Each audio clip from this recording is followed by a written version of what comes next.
Good morning friends. तो भाई आज का टॉपिक हम जो पढ़ने जा रहे हैं उस टॉपिक का नाम है लर्निंग कर्व।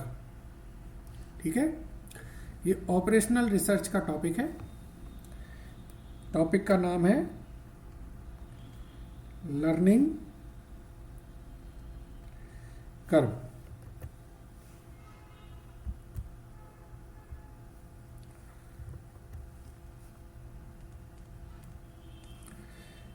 अपनी इंस्टीट्यूट की जो स्टडी मटेरियल है उसमें ये 7वां चैप्टर है और हमारी बुक में ये चैप्टर नंबर 15 है।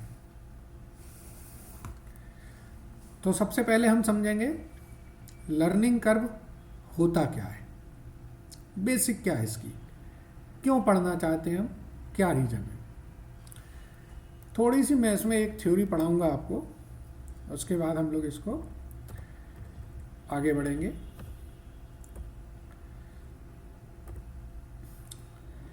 पेज नंबर 15.2 पर हमारी बुक में एक लिखा है लर्निंग कर्व इफेक्ट। पढ़ेंगे इसे जरा। Learning is the process during which a person acquires the skills to do a job. When a job is taken up for the first time, the worker is new to the job and he takes considerable time to complete it because his performance is not at its best. But when the same job is repeated, he is able to improve his performance because of the skill he has acquired by doing a similar job earlier. This phenomena is known as learning effect. It applies only to labor oriented operation. Concept क्या हुआ कि अगर हम कोई काम कर रहे हैं तो जब भी हम काम वो पहली बार करते हैं तो चूंकि हम पहली बार कर रहे होते हैं, हमारे को उस काम की पहले से कोई जानकारी नहीं है, तो हम लोग ज़्यादा टाइम लेते हैं। लेकिन जब वही काम हम दोबारा करते हैं, रिपीट करते हैं, तो क्या है, हमें पहले से जो काम का हमें एक्सपीरियंस हुआ है उस एक्सपीरियंस के बेसिस पर हम दूसरी बार में वो काम जल्दी कर लेते हैं और हमारी एफिशिएंसी इम्प्रूव होती है। तो जो हमारी इम्प्रूव इन एफिशिएंसी है वो किसकी वजह से हो रहा है? लर्निंग कर्व इफेक्ट की वजह से या लर्निंग इफेक्ट की वजह से। ठीक है, अब लर्निंग आप बताइए ह्यूमन बीइंग को ही होगी, मशीनों को तो लर्निंग होती नहीं है। मशीन है, उसमें अगर कोई कमांड दे दिया तो वो कमांड अपना चलता रहेगा, लेकिन ह्यूमन बीइंग ऐसा होता है जो थकता भी है। इसीलिए लर्निंग कर्व जो इफेक्ट, लर्निंग कर्व की जो इफेक्ट होते हैं या उससे जो कॉस्ट में फर्क पड़ता है वो लेबर या लेबर रिलेटेड कॉस्ट पे ही पड़ता है। ठीक है, अब समझ गए होंगे। चलिए एक छोटा सा एग्जाम्पल लेते हैं और उस एग्जाम्पल से आपको और समझाते हैं। सपोज करिए you are owner of a garment export house. ठीक है, आपका एक गारमेंट एक्सपोर्ट हाउस है एंड अभी जो आप बना रहे हैं, आप लोग अभी पैंट और शर्ट बनाते हैं of big brand, Peter England जैसे बड़े बड़े ब्रांडों की आप पैंट और शर्ट बना के देते हैं। अब you got an order of 10 lakh t-shirt from gap. Gap USA का बहुत बड़ा ब्रांड है और आपको 10 लाख टी शर्ट बनाने का उसने ऑर्डर आपको दिया। अब आप 10 टी शर्ट तो आपने कभी बनाई नहीं। आप शर्ट बनाते हैं, शर्ट कॉटन की होती है, कॉटन का कपड़ा लिया, काटा पीटा और बना के दे दिया। ठीक है ना, लोकल मैन्युफैक्चरिंग है। अब आपको ऑर्डर मिला सीधा यूएसए से, और वो भी 10 लाख पीसेस का। तो आपने क्या किया, आप तो खुशी से फूले नहीं समाये, आपने कहा यार मेरी अमेरिका में जान पहचान हो गई अब तो। आपने अपने प्रोडक्शन मैनेजर से कहा कि भाई इस जो प्रोडक्ट है टी शर्ट की, वो कॉस्ट शीट बनाइए। तो प्रोडक्शन मैनेजर्स की जो कॉस्ट शीट थी वो ये थी। उसने कहा सर आपका जो क्लॉथ लगेगा वो सर 4 मीटर कपड़ा लगेगा, और सर हम 25 रुपए के रेट से लेंगे, तो 100 रुपए का तो सर कपड़ा लग जाएगा। ठीक है सर। सर लेबर जो लगेगी इसमें, वो 4 घंटे लेबर लगेगी सर, 15 रुपए के हिसाब से सर 60 रुपए की हमारी लेबर लग जाएगी। सर जो वेरिएबल ओवरहेड है वो 4 घंटे के हिसाब से 10 रुपए के हिसाब से वेरिएबल ओवरहेड लगेंगे 40 रुपए के। तो आपकी जो मैन्युफैक्चरिंग कॉस्ट है वो आई कितनी, 200 रुपये। अब इसने जो ऑर्डर दिया था वो ऑर्डर दिया था आपको 175 रुपये पर टी शर्ट का।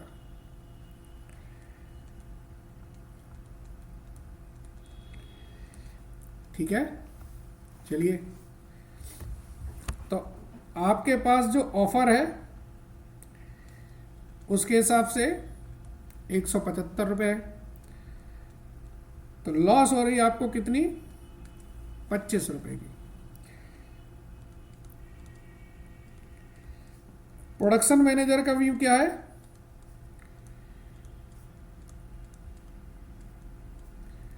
We should not accept the order, हमें ऑर्डर एक्सेप्ट नहीं करना चाहिए। कोई भी समझदार आदमी होगा यही बोलेगा कि सर क्या फ़ायदा है ऐसे काम करने का, 200 रुपये में आपका बन रहा है और आप 175 में उसे बेचोगे। तो आपने कहा यार ये कौन सी बात हुई, दुनिया में ये दूसरों को 170 रुपये पे दे रहे हैं, मैंने निगोशिएट करके 175 रुपये का ऑर्डर लिया और फिर भी मेरे को लॉस हो रहा है। तो आपने क्या किया, एक चार्टर्ड अकाउंटेंट को हायर किया। ठीक है, ठीक है ना, you hire a CA and ask him to prepare cost sheet. उससे कहा यार इसकी कॉस्ट शीट बनाओ। ठीक है ना, तो सीए ने क्या एक्शन लिए, उसने देखिए, उसने कहा रॉ मटेरियल में तो कोई बात नहीं है, ओके इतना ही लगेगा। जैसे ही उसने लेबर पे आया,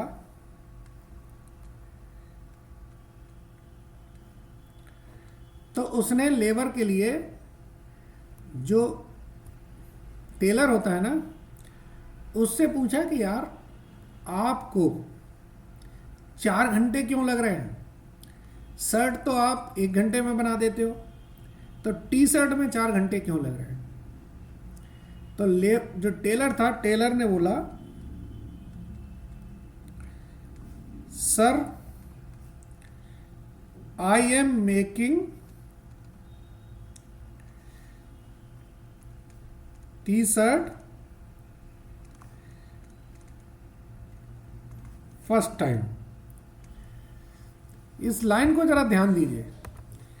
उसने क्या बोला कि मैं अपनी जो टी शर्ट है वो पहली बार बना रहा हूं, इस वजह से मुझे ज्यादा टाइम लग रहा है सर। तो सीए ने क्या बोला, चलो मैंने तेरी बात मान ली, तू पहली टी शर्ट बनाएगा तो तुझे 4 घंटे लगेंगे,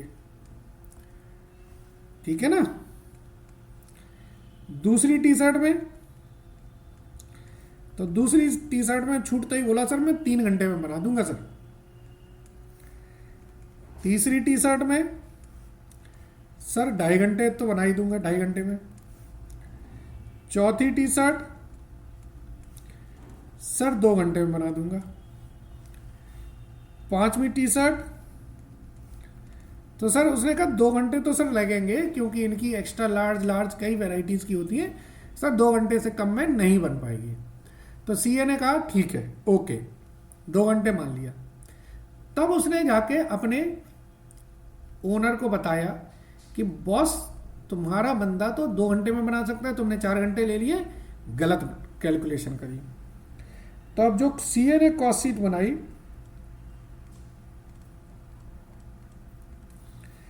उसने क्या बनाया, रॉ मटेरियल 4 मीटर सही है, 25 रुपए से सर 100 रुपए का मटेरियल सही लगाया इसने।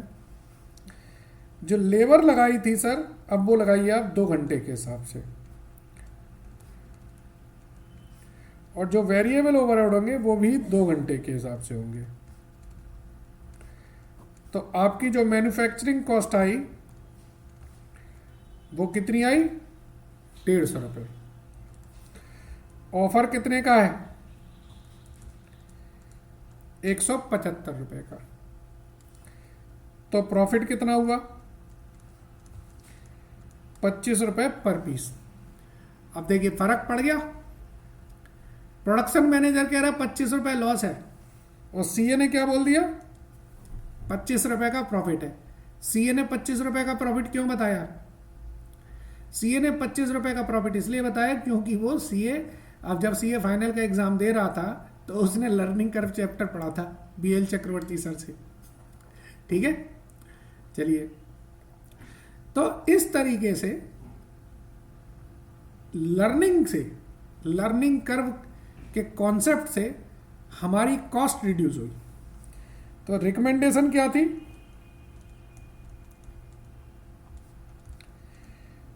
We must accept the order, हमें यह ऑर्डर जरूर एक्सेप्ट करना चाहिए। क्लियर हुआ। तो ये जो डिसीजन चेंज हुआ, ये डिसीजन सिर्फ इसी वजह से चेंज हुआ क्योंकि कॉस्ट शीट उसने बनाई थी after considering the learning curve concept. Clear. तो ये कॉन्सेप्ट मैंने आपको एक प्रैक्टिकल वे में बताया, ठीक है। तो अब हम इससे क्या सीखे, हमने इससे ये सीखा number 1,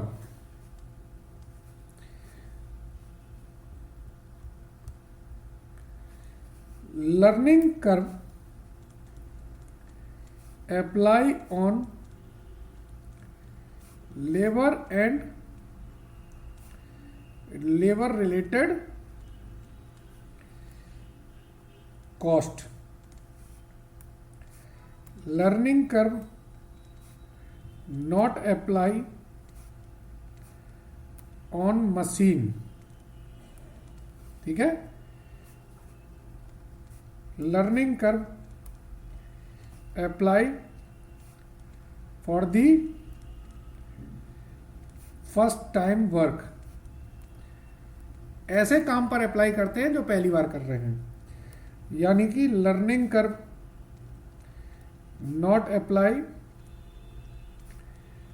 for the experienced, skilled word use नहीं कर रहा हूं मैं, एक्सपीरियंस्ड वर्ड यूज कर रहा हूं। experienced labor who has done similar work earlier, पहले उसने ऐसा काम कर रखा है। चलिए, ये हमने सीखा।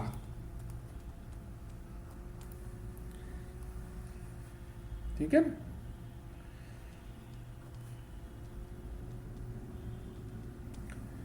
अब जरा थोड़ा सा और समझते हैं कैलकुलेशन के हिसाब से। किसी भी क्वेश्चन को करने से पहले हमें कैसे पता चले कि हमें लर्निंग हुई है। तो जरा एक एग्जांपल लेते हैं। सपोज करिए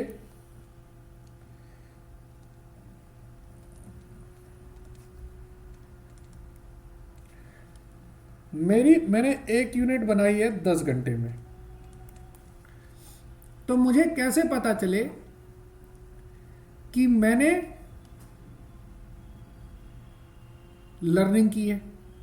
मुझे तब पता चलेगा कि उतनी ही क्वांटम का काम मैं दूसरी बार कितनी बार में कर रहा हूं। इस वर्ड को ध्यान दीजिए, उतनी ही क्वांटम का काम मैं अगली बार में कितने टाइम में कर रहा हूं। तो अगर मैं कहता हूं कि अगली एक यूनिट मैंने 8 घंटे में बनाई, तो इसका मतलब क्या है? मुझे 2 घंटे की मैंने सेविंग कर ली। किस वजह से? लर्निंग इफेक्ट की वजह से। सही है कि नहीं? अब यहां बनाने के बाद मुझे टोटल लर्निंग कितने की हो गई? मुझे 2 यूनिट बनाने की लर्निंग हो गई है। तो 2 यूनिट मैंने कितने घंटे में बनाई? 18 घंटे में। अब मैं कहूंगा कि 2 यूनिट मैंने 18 घंटे में बनाई हैं, तो मैंने बोला सेम क्वांटम, उतनी ही क्वांटम में अगली कितनी बार में बनाता हूं। तो मैं देखूंगा नेक्स्ट 2 यूनिट मैंने कितने घंटे में बनाई। तो मैंने समझा, सपोज कर लीजिए मैंने अगली 2 यूनिट 14 घंटे में बना दी।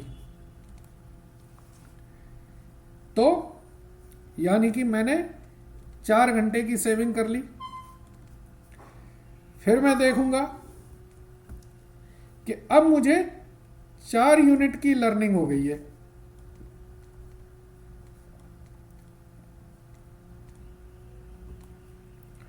और 4 यूनिट मैं बना रहा हूं 32 घंटे में। तो अब मुझे देखना है कि मेरी और लर्निंग कितनी हुई, तो मैं इतनी ही 4 यूनिट अगले कितने घंटे में बनाता हूं। ठीक है ना? तो मैंने कहा नेक्स्ट 4 यूनिट। सपोज कर लीजिए नेक्स्ट 4 यूनिट मैं 27 घंटे में बनाता हूं। तो अब मुझे 5 घंटे की लर्निंग हो गई। यानी कि मैंने 8 यूनिट बना दी। अब कितने घंटे में? 59 आवर्स में। और इसी तरीके से ये चलता रहेगा। तो कॉन्सेप्ट क्या होगा? कॉन्सेप्ट अब इसी से ड्राइव करेंगे। हम देखेंगे कि हम अपने प्रोडक्शन को डबल कर रहे हैं।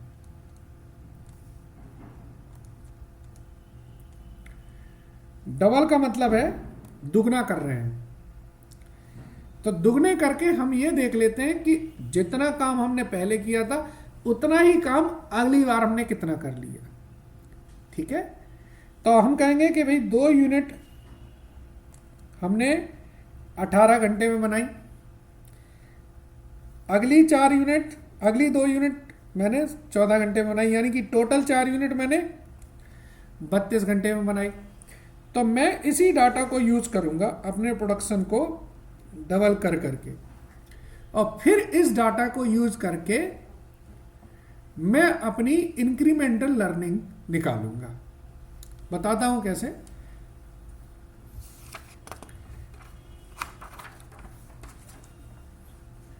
तो लर्निंग कर्व में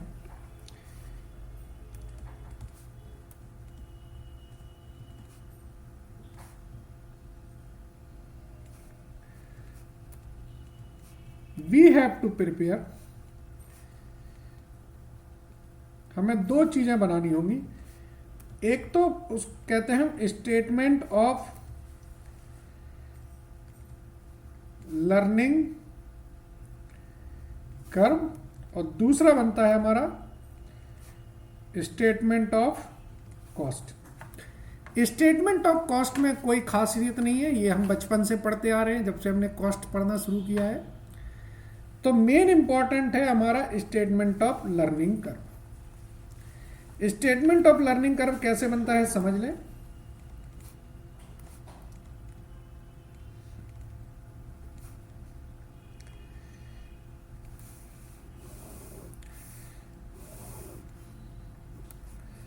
यहां पर लिखते हैं हम लोग क्यूमुलेटिव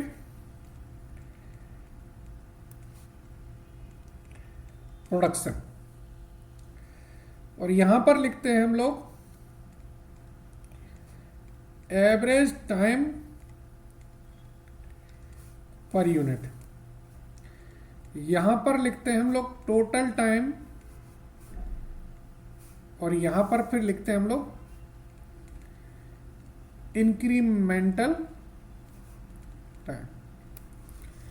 समझ लीजिए, सपोज करिए मैं पहली यूनिट बनाने में मेरे को टोटल टाइम लग रहा है 100 आवर्स, तो एवरेज टाइम भी कितना हुआ 100 आवर्स हुआ। लर्निंग कर्व आपको दे रखा है कि 90% है, ये नॉर्मली दिया रहता है।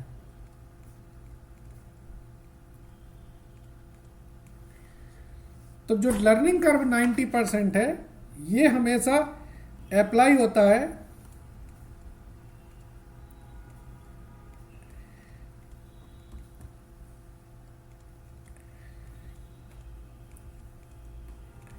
एवरेज टाइम पर यूनिट पे अप्लाई होता है। कॉन्सेप्ट ये बनता है कि लर्निंग कर्व से आपका एवरेज टाइम इंप्रूव हो जाता है।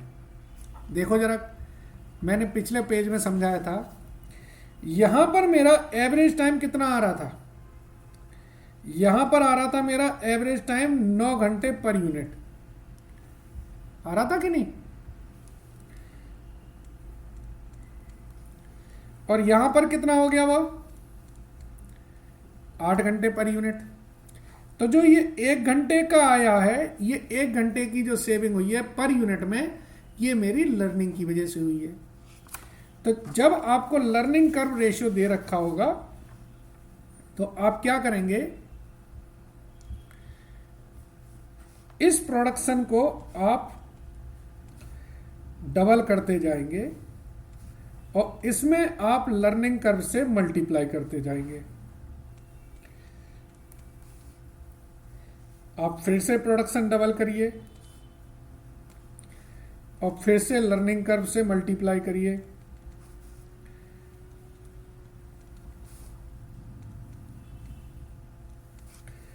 फिर से प्रोडक्शन डबल करिए और फिर से लर्निंग कर्व से मल्टीप्लाई करिए। कॉन्सेप्ट क्या बन रहा है, कॉन्सेप्ट ये बन रहा है कि आपका जैसे जैसे प्रोडक्शन बढ़ता है वैसे वैसे आपका एवरेज टाइम कम होता जाता है। ठीक है ना। तो 1 यूनिट पे 100 घंटे हैं, तो 2 यूनिट पे टोटल आपको कितने घंटे लगेंगे 180 घंटे। 4 यूनिट पर आपको टोटल कितने घंटे लगेंगे 324 घंटे।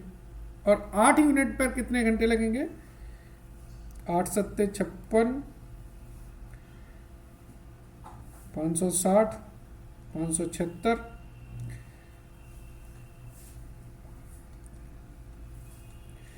583.20 घंटे। तो अगर इसको इंक्रीमेंटल टाइम समझें, इसका मतलब है कि 1 यूनिट आपने 100 घंटे में बनाई और 2 यूनिट आपने 180 घंटे में बनाई, यानी कि नेक्स्ट 1 आपने कितने घंटे में बना दी 80 घंटे में बना दी। टोटल 2 यूनिट आपने 180 घंटे में बनाई, तो अगली 2 कितने घंटे में बना दी आपने 144 घंटे में। टोटल 4 आपने 324 घंटे में बनाई, तो अगली 4 आपने कितने घंटे में बना दी, ये 60, 259.2 आवर्स में। और यही मैंने अभी थोड़ी देर पहले एक्सप्लेन किया था कि लर्निंग कर्व में सेम क्वांटम हम लोग कंपेयर करते हैं, उतना ही काम कितने टाइम में किया है। इसके बाद ये तो पहली स्टेटमेंट है। दूसरी स्टेटमेंट मैंने बताई आपको, वो बनती है आपकी स्टेटमेंट ऑफ कॉस्ट। वो सिंपल सी वैसे ही जैसे हम लोग बनाते रहे हैं, raw material, direct labour, variable overhead, fixed overhead, total cost, जैसा क्वेश्चन दिया होगा वैसे हम बना लेंगे इसको। इसमें कोई मेजर चीज़ नहीं है, ठीक है। चलिए अब हम लोग एक क्वेश्चन करेंगे और उस क्वेश्चन से जो भी हमने पढ़ा है उस चीज़ को समझेंगे।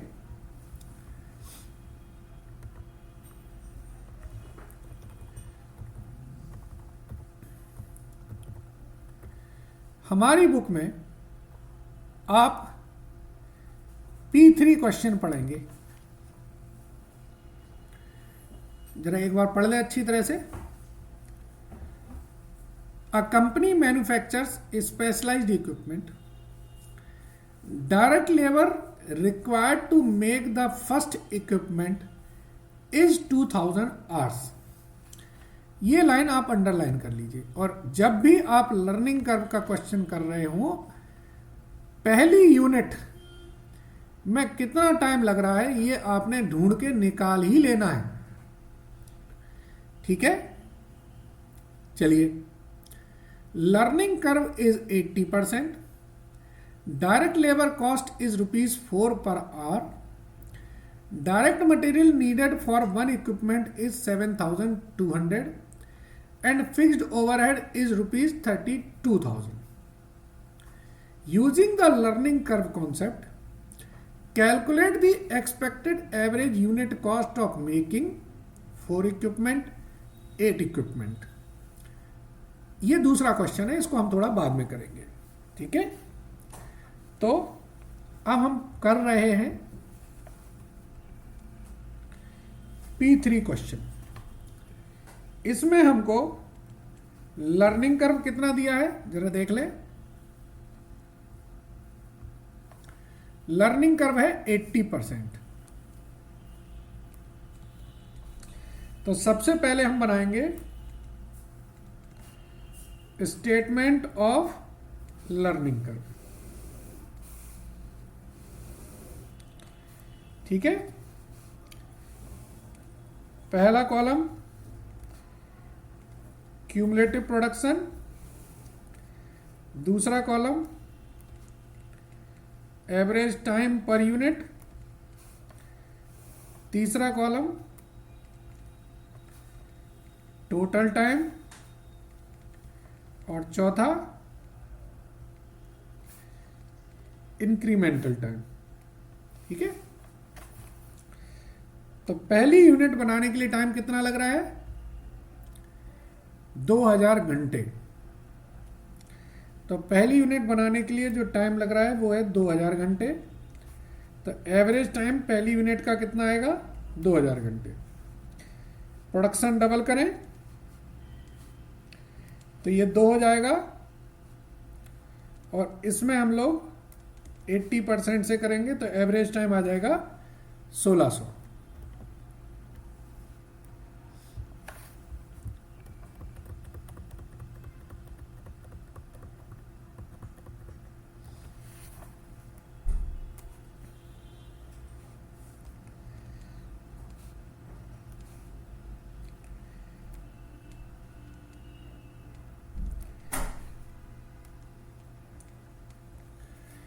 फिर से प्रोडक्शन डबल करें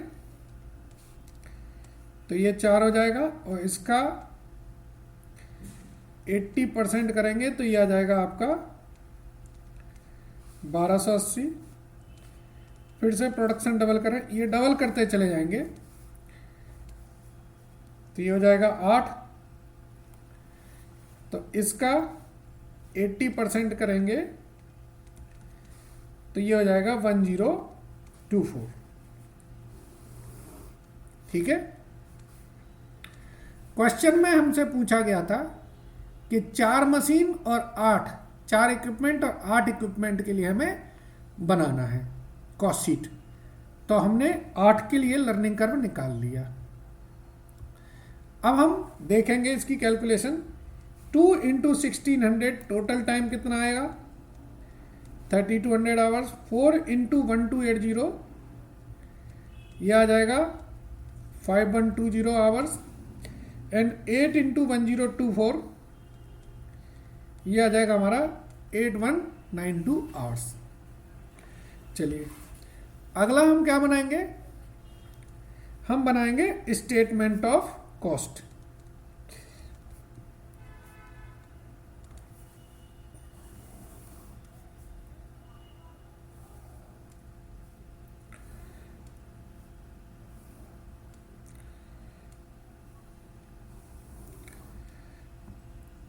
फोर इक्विपमेंट के लिए बनाएंगे और 8 इक्विपमेंट के लिए बनाएंगे। चलिए देखिए मटेरियल कितना लग रहा है, एक इक्विपमेंट के लिए है 7200 और लेबर कॉस्ट है 4 आवर्स। ठीक है, तो जो रॉ मटेरियल लगेगा वो कितना लगेगा, 7200 इंटू 4, 7200 इंटू 8। एक इक्विपमेंट के लिए 7200 है ना। चलिए डायरेक्ट लेबर कितनी लगेगी। अब डायरेक्ट लेबर आप यहां पर लर्निंग कर्व से देख लीजिए। 4 इक्विपमेंट के लिए जो डायरेक्ट लेबर है वो कितनी है, 5120 घंटे। यहां पर आप जरा थोड़ा सा ध्यान दीजिए, एक इक्विपमेंट आपका 2000 घंटे में बन रहा था, तो अगर हम लर्निंग कर्व नहीं जानते तो 4 इक्विपमेंट की हम कैलकुलेशन करते 8000 घंटे। लेकिन जब हमने लर्निंग कर्व इफेक्ट देखा तो हमने देखा 4 इक्विपमेंट के जो घंटे आ रहे हैं वो कितने आ रहे हैं, 5120 घंटे। तो हम यहां पर 5120 घंटे और मल्टीप्लाई रेट जो है वो 4 रुपए का रेट है वो करेंगे। ऐसे ही इसमें देखेंगे तो इसमें 8 यूनिट का आ रहा है 8192। तो यहां पर हम लेंगे 8192 आवर्स और रेट तो 4 रुपए पर आवर ही। ठीक है ना, फिगर से कंफ्यूज नहीं होना है बिल्कुल भी। ठीक है, वेरिएबल ओवरहेड हमारा है नहीं और फिक्स्ड ओवरहेड हमारा है 32,000 रुपीज। ठीक है, इसको जब हम कर देंगे तो यहां पर हमारी टोटल कॉस्ट निकल आएगी। इसकी जरा कैलकुलेशन करें, एक सेकेंड।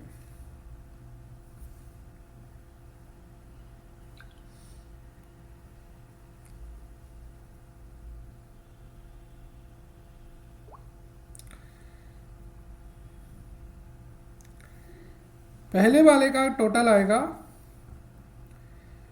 81280 और दूसरे वाले का टोटल आएगा 122368। एवरेज कॉस्ट पर यूनिट निकालेंगे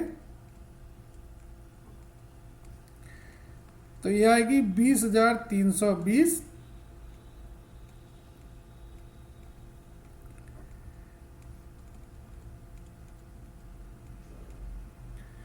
15,096 रुपये। ठीक है, तो ये आंसर हमारा 1 हो गया। अब आंसर 2 पढ़े। आंसर 2 है आफ्टर मैन्युफैक्चरिंग 8 इक्विपमेंट। इस पे अंडरलाइन करें। 8 इक्विपमेंट बन चुके हैं, तो हमने जो कॉस्ट शीट बनाई थी 4 और 8 की, डिसीजन हुआ कि 8 इक्विपमेंट बनाया जाए। If a repeat order, repeat का मतलब है अब ये एडिशनल ऑर्डर है। जब भी मैं ये सिलेक्ट करूं उस बात को आप अंडरलाइन कर लेंगे बुक में। Repeat order for manufacturing another 8 equipment. अब हमें अगले 8 बनाने हैं।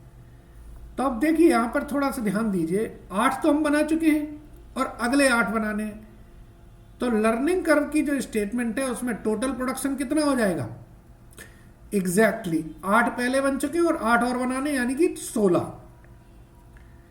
ठीक है, तो क्वेश्चन है व्हाट लोएस्ट प्राइस। जब भी वर्ड आए what lowest price, what minimum price, तो ऐसे क्वेश्चन में सिर्फ आपने सिर्फ और सिर्फ आपकी जो मैन्युफैक्चरिंग कॉस्ट है वही कंसीडर करनी है। ठीक है, चलिए तो अब हम आ जाते हैं अपनी बुक में। पहले तो हमने 8 यूनिट की वर्किंग कर ली थी, तो अब हम एडिशनल एक और बनाएंगे 2 से, क्योंकि अब हमें जो पार्ट भी करना है उसमें 16 यूनिट की ज़रूरत है। इसमें हम 80% से मल्टीप्लाई करेंगे तो ये आ जाएगा हमारा 819.2, और जब हम इसको मल्टीप्लाई करेंगे तो ये आ जाएगा हमारा 13107.20।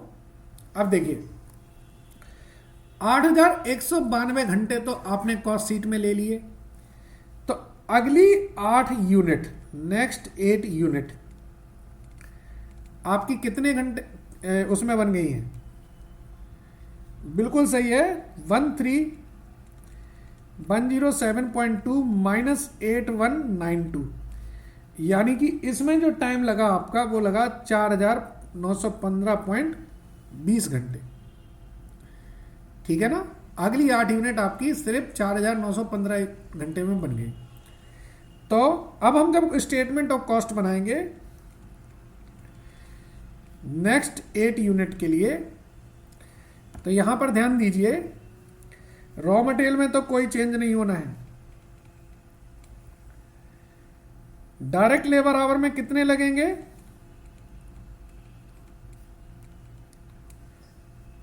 4915 घंटे। वेरिएबल ओवरहेड रहेगा निल और फिक्स्ड ओवरहेड रहेगा निल। पॉइंट समझ लीजिए, निल क्यों है? ये हमारा ऑलरेडी 32,000 रुपए जो थे वो हमने जब 8 इक्विपमेंट बना लिए तो उससे चार्ज कर लिए, और फिक्स्ड ओवरहेड तो एक ही बार लगते हैं ना, फिर चाहे जितना प्रोडक्शन करो। तो अगली 8 यूनिट के लिए कोई अलग से फिक्स्ड ओवरहेड नहीं लगेंगे। तो यहां तक इसका जो टोटल आएगा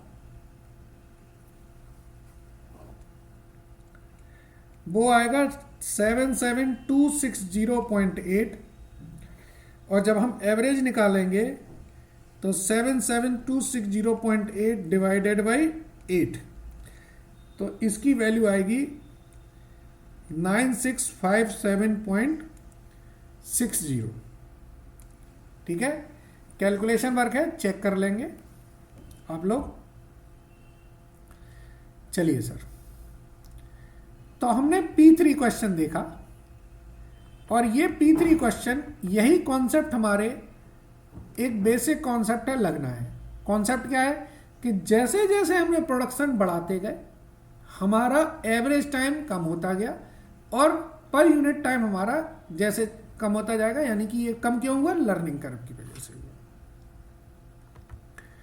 चलिए, जैसे हमने P3 किया है वैसा ही क्वेश्चन P2 है, आप एक बार पढ़ लेंगे।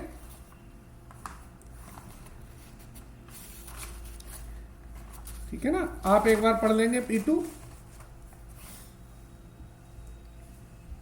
P3 से इजी P2 है, बट मैंने P3 करा दिया तो उसमें दोनों कॉन्सेप्ट करा दिए। P2 जल्दी से करेंगे। ये स्टडी मटेरियल का दूसरा क्वेश्चन है। Illustrate the use of learning curve for calculating the expected average unit cost of making 4 machine 8 machine. Direct labour hour दे दिए घंटे, 1000 घंटे हैं। लर्निंग कर्व 90% है, डायरेक्ट लेबर 15 रुपए है, मटेरियल 1.5 लाख रुपए का है। Fix cost for either size order 60,000 रुपये है। चलिए, तो हम क्या करेंगे इसमें? बिल्कुल सही, पहले हम बनाएंगे P2, पहले हम बनाएंगे अपना statement of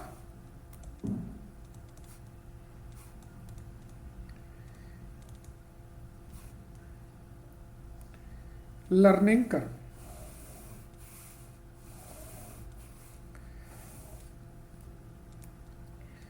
cumulative production, average time per unit, total time per unit, sorry per unit नहीं आएगा इसमें, टोटल टाइम ही होता है बस, और इंक्रीमेंटल टाइम। इंक्रीमेंटल टाइम का कॉलम हम बना लेते हैं बट जरूरी नहीं है इसका यूज हो। तो पहली यूनिट बनाने के लिए टाइम कितना लग रहा है, 1000 घंटे दिया है। क्वेश्चन में लर्निंग कर्व दे रखा है 90%, यानी कि पहली यूनिट का एवरेज टाइम भी कितना है। अब प्रोडक्शन डबल करिए तो इसमें 90% से मल्टीप्लाई करेंगे तो ये आ जाएगा 900। फिर से प्रोडक्शन डबल करेंगे तो ये आ जाएगा 810। फिर से प्रोडक्शन डबल करेंगे तो ये आ जाएगा हमारा 729। ठीक है, मल्टीप्लाई करके देख लें।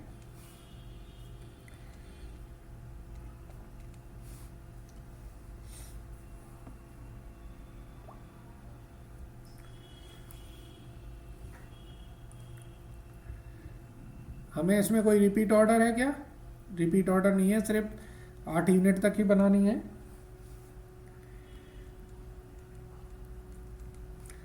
ठीक है, अब अगला हमारा क्या बनेगा,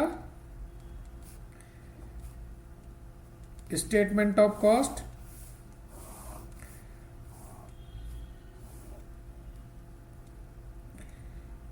एक 4 मशीन का बनाना है और एक 8 मशीन का बनाना है। रॉ मटेरियल है 1.5 लाख एक यूनिट का। डायरेक्ट लेबर है 15 रुपए से। तो 4 मशीन के लिए मेरे घंटे हैं कितने, 3240 घंटे हैं। और 8 मशीन के जो घंटे हैं वो 5832 घंटे हैं। फिक्स्ड ओवरहेड इन्होंने क्वेश्चन में लिखा है 60,000 रुपये है, यहाँ पर ये नहीं लिखा है कि पर यूनिट है।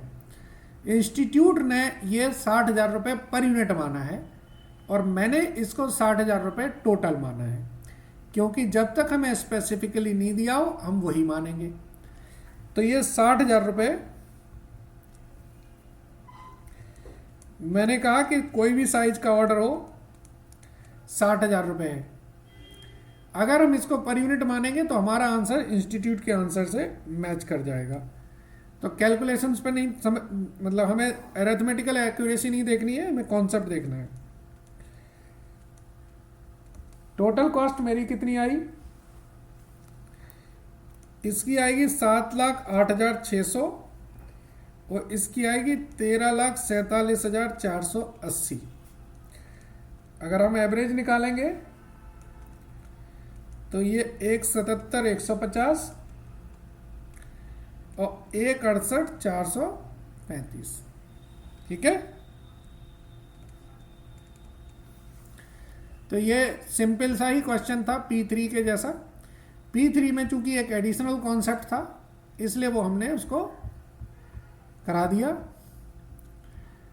तो पहले P3 इसीलिए कराया था, P2 उसका बिल्कुल सिंपल डुप्लीकेट था, बिल्कुल कोई इसमें ज़्यादा मेजर चेंज नहीं थे। चलिए सर, अब हम थोड़ी देर में आपको अगली प्रॉब्लम कराएंगे एक नए कॉन्सेप्ट के साथ। Thank you.